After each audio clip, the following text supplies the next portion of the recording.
SLBC tunnel ప్రమాదం జరిగిన స్థలాన్ని బీఆర్ఎస్ నేతల బృందం ఇవాళ సందర్శించనుంది. టన్నెల్లో 8 మంది చిక్కుకోగా సహాయక చర్యలు కొనసాగుతున్నాయి. ఎస్ఎల్బీసీ టన్నెల్ పరిశీలించేందుకు వెళ్తామని, తమను అరెస్ట్ చేయొద్దని ప్రభుత్వాన్ని కోరింది. ఇక సీఎం రేవంత్ మంత్రులు తమ పర్యటన అడ్డుకోవద్దని బీఆర్ఎస్ బృందం రిక్వెస్ట్ చేసింది. ఇక ఇదే అంశానికి సంబంధించి మరిన్ని డీటెయిల్స్ మా ప్రతినిధి శేఖరాచారి మనకి లైవ్ లో అందజేస్తారు.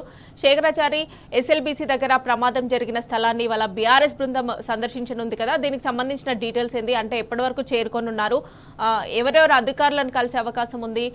ఎవరెవరు బీఆర్ఎస్ ముఖ్య నేతలు అక్కడికి చేరుకోనున్నారు? మమత, మనం ప్రస్తుతము ఎస్ఎల్బీసీ టన్నెల్ పైభాగంలో ఉన్నాము.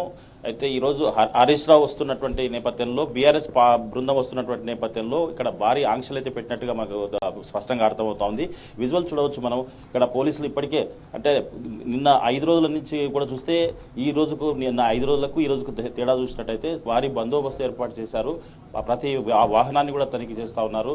ప్రతి వ్యక్తిని కూడా ఎవరు మీరు అని అడుగుతూ ఉన్నారు. తర్వాత వాళ్ళ రెస్క్యూ టీంలను కూడా ఆపి అడుగుతున్నటువంటి పరిస్థితి అయితే కనిపిస్తూ ఉంది.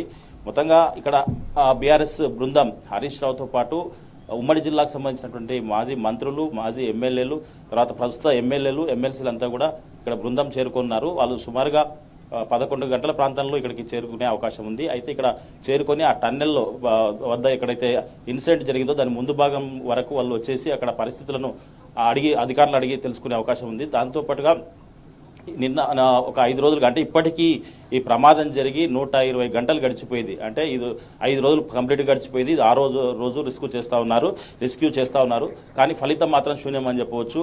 కానీ ఇక్కడ ఆంక్షలు అయితే ముమ్మాటికి ఒక 5 రోజులతో పోలిస్తే ఈరోజు చాలా ఆంక్షలు పెట్టినటువంటి పరిస్థితి. అంటే గతంలో ఈ ఇరిగేషన్ పైన పూర్తి అవగాహన, ఇరిగేషన్ మంత్రిగా పనిచేసినటువంటి హరీష్ రావు గారు వస్తున్న నేపథ్యంలో ఇక్కడ భారీ బందోబస్తు ఏర్పాటు చేయారు.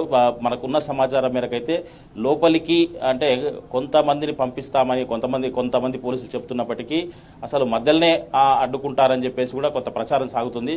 చూడాలి. ఇప్పటికే బీఆర్ఎస్ పార్టీ పరంగా కూడా ప్రభుత్వాన్ని ఈ అడ్డుకోవద్దని చెప్పేసి కూడా ఇప్పటివరకు వాళ్ళు చెప్పినటువంటి, ప్రభుత్వానికి చెప్పినటువంటి పరిస్థితి.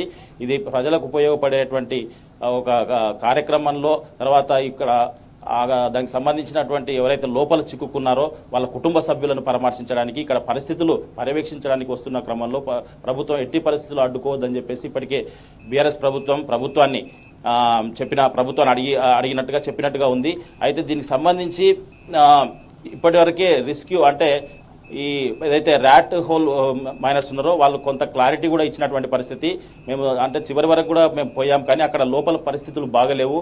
మొత్తము మట్టి పిల్లలతో పాటు తర్వాత ఈ ఏదైతే మిషనరీ ఉందో, మిషనరీ తుక్కు అంతా కూడా ఉంది. అదంతా శిథిలాలను తొలగిస్తే కానీ అక్కడ పరిస్థితి చెప్పలేమని చెప్పేసి కూడా వాళ్ళు చెప్పినటువంటి పరిస్థితి కనిపిస్తూ ఉంది. అయితే ప్రస్తుత ప్రభుత్వంలో ఉండే మంత్రులు మాత్రం రోజు ఇక్కడికి వస్తూ ఉన్నారు, సమీక్షలు చేస్తూ ఉన్నారు. తర్వాత ఎట్టి పరిస్థితుల్లో వాళ్ళ క్షేమంగా తీసుకొస్తామని చెప్పినప్పటికీ కూడా ఇప్పటి వరకు లోపల ఉన్నటువంటి శిథిలాలను మాత్రం ఏమాత్రం కూడా తొలగించలేదని చెప్పవచ్చు. అసలు లోపలికి వెళ్తున్నారు, అక్కడ పరిస్థితులు మాత్రమే ఎట్లా ఉందని చెప్పేసి బయటికి చెప్తున్నారు. అది కూడా అనధికారికంగా వాళ్ళు ఎవరైతే లోపల రెస్క్యూ చేస్తున్నారో వాళ్ళు మాత్రమే చెప్తున్నటువంటి పరిస్థితి కనిపిస్తూ ఉంది. ఏదేమైనప్పటికీ మరి ఇంకో 11 గంటల ప్రాంతంలో హరీష్ రావు వారు ఆ బృందం అంతా కూడా ఇక్కడికి వచ్చేసి ఇక్కడ పరిస్థితులను వాళ్ళకు సంబంధించిన కుటుంబ సభ్యులను వాళ్ళని పరామర్శించే అవకాశం ఉంది. వాళ్ళతో పాటుగా అక్కడ అసలు ఎట్లా ఇన్సిడెంట్ జరిగింది దానిపైన కూడా పూర్తి అవగాహన చేసే పరిస్థితి కనిపిస్తూ ఉంది. ఇక్కడైతే పూర్తి స్థాయి ఆంక్షలు బీఆర్ఎస్ నాయకులు బృందంతో వస్తూ ఉన్నారో వాళ్ళు వస్తున్నటువంటి ఉద్దేశంతో మీడియాకు కూడా పూర్తి ఆంక్షలు పెట్టినటువంటి పరిస్థితి కనిపిస్తూ ఉంది. మీడియాను ఎట్టి పరిస్థితుల్లో మనం ఇప్పుడు ఉన్న ప్రదేశం నుంచి దాదాపుగా కిందికి టన్నెల్ ప్రదేశానికి పోవాలంటే 5 కిలోమీటర్ల పైగానే పోవాలి. అయితే మధ్యలో ఇక్కడ ఒకటే కాకుండా పోలీసులు మధ్యలో కూడా ఇంకొక వాళ్ళు, అంటే ఒక టోల్ గేట్ మాదిరిగా అక్కడ కూడా ఆపుతున్నారు. అయితే మొత్తానికి అంటే అక్కడికి వెళ్ళనివద్దు అనే ఉద్దేశంతోనే ప్రభుత్వం పూర్తి స్థాయి పై నుంచి ఆర్డర్స్ ఉన్నాయని చెప్పేసి కూడా పోలీసులు చెప్తున్నటువంటి పరిస్థితి కనిపిస్తూ ఉంది. మొత్తంగా మరి ఒక 11 గంటల ప్రాంతంలో ఇక్కడ హరీష్ రావుతో పాటు బీఆర్ఎస్ బృందం కూడా ఇక్కడ చేరుకోనుంది. మమత.